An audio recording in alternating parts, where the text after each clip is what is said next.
Hey guys, so magte-test ride tayo ng FKM Victorino. So ito yung sinasabi nilang may kataasan daw, so malalaman natin. And yeah, for me 5'6" ako. Medyo may pagka-tiptoe ako, pero hindi naman sobra, no. At hindi gaano. And amazingly comfortable naman siya, tsaka matigas yung clutch niya kaunti, no. Kasi wala siyang assistance dipper clutch.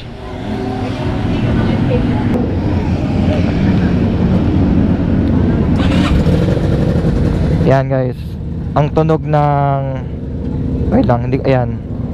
Ito yung tunog ng 250cc na V-twin. Yan.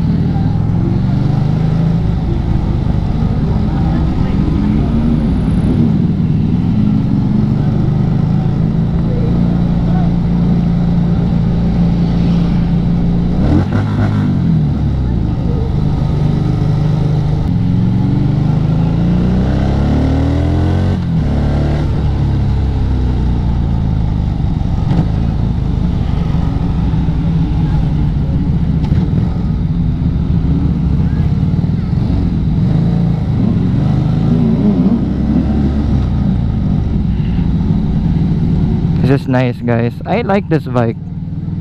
It's a 250cc na V-twin, no. At amazingly, no, malakas yung power niya. Malakas talaga. So malaki din yung tank niya. At very comfortable, no.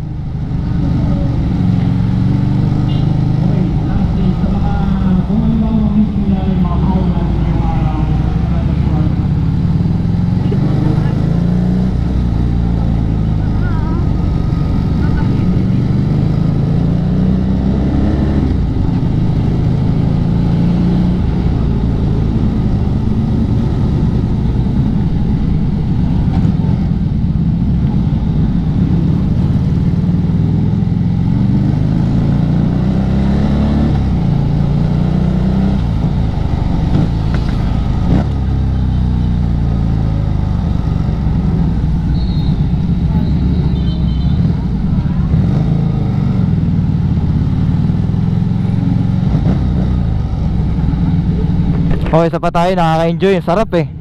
Ang sarap gamitin ito guys. Nananahimik ako pero ang lakas. Wala lang, ang lakas niya lang. Next natin yung Cove. I like this bike. Angas.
I like this.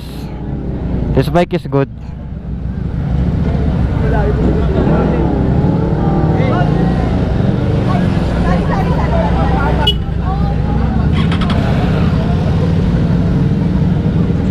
Do you like this? Okay ba? Okay ba yung sinadjust ni Kuya Mac? Bakit? Baba, oh. Di siya pang OBR. Pero okay na, di ba? Hindi ko in-expect na malakas yung power niya, like Okay. lakas sir. Para sa 250. Ha? Para iba naman, masulit.